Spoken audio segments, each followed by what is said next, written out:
Cara membuat istri merasa dicintai. Kalau di sesi 1 tadi kita sudah membahas bagaimana membuat para suami merasa dicintai, yaitu dengan pelayanan dan juga kata-kata afirmasi yang positif. Sedangkan untuk istri-istri atau ibu-ibu ada 3 hal yang dominan. Yang pertama adalah hadiah. Ibu-ibu atau wanita senang sekali ketika diberikan hadiah, khususnya bila hadiah itu bersifat kejutan, ya, tidak disangka-sangka, tidak diduga-duga. Dia akan merasa spesial dan merasa dicintai karena suaminya mau nih menyempatkan waktu untuk memberikan hadiah untuknya. Maka bapak-bapak bisa memberikan hadiah untuk istrinya merasa dicintai. Nah, yang kedua adalah waktu yang berkualitas atau quality time. Ya, jadi karena wanita itu punya kosakata yang sangat banyak ya, dalam sehari perlu mengeluarkan banyak kosakata, maka quality time akan sangat berharga buat para ibu-ibu.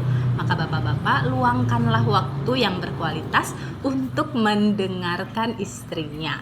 Ya, jadi inti dari quality time adalah keterampilan untuk mendengar, sehingga bakat ibu-ibu untuk bercerita, berbicara itu bisa tersalurkan.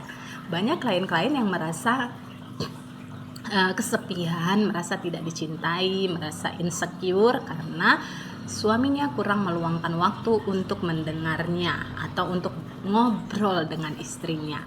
Ya, ini tentu perlu menjadi perhatian buat para suami, para bapak-bapak untuk bisa menyempatkan ataupun memberikan waktu yang berkualitas untuk saling bercerita ataupun mendengarkan ya keseharian ataupun hal-hal dari istrinya yang membuat istrinya jadi terbuka, yang membuat istrinya hatinya jadi lega, yang membuat istrinya jadi merasa damai hatinya ketika bisa sharing dan bercerita kepada suaminya.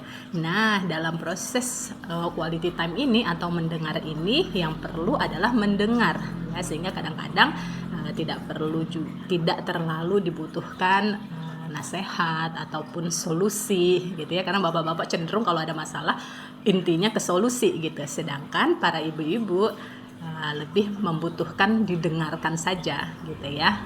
Sehingga ini perlu menjadi perhatian bapak-bapak, sehingga ketika bercerita atau ngobrol dengan dengan istrinya bisa lebih fokus mendengar dan memvalidasi perasaan istrinya. Kalau istrinya lagi sedih, ya diizinkan saja sedih gitu ya, didengerin, diusap-usap gitu ya. Kalau istrinya lagi kesel, ya diizinkan saja perasaan keselnya itu keluar dulu lewat ceritanya, sehingga kemudian bapak bisa menenangkan ataupun memeluk ya, supaya perasaan istri semakin membaik. Nah, itu yang pertama tadi hadiah, yang kedua adalah waktu berkualitas yaitu mendengar, dan yang ketiga adalah sentuhan fisik. Ya, sentuhan fisik maksudnya dipeluk, dikecup, ya, digandeng tangannya gitu ya. Nah, ini sangat berharga buat para istri ya. Beberapa klien-klien saya komplain gitu ya, Bu, suami saya kalau jalan keluar saya minta digandeng atau saya gandeng tangannya, tapi suami saya nggak mau, risih, kadang bahkan jalan duluan. Nah, ini tentu membuat para istri merasa kecil hati, merasa tidak berharga, merasa tidak dicintai. Nah, maka tidak hanya istri yang perlu berlatih untuk menyenangkan suami, tapi kiranya para suami juga berlatih untuk menyenangkan istri dari bahasa cinta yang dominan pada mereka.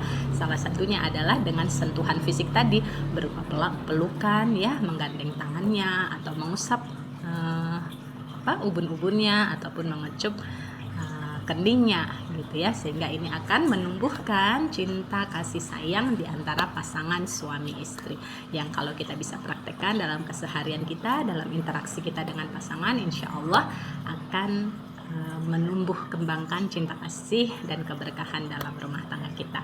Bapak-bapak, selamat dipraktekkan, semoga dimudahkan, bahagia selalu.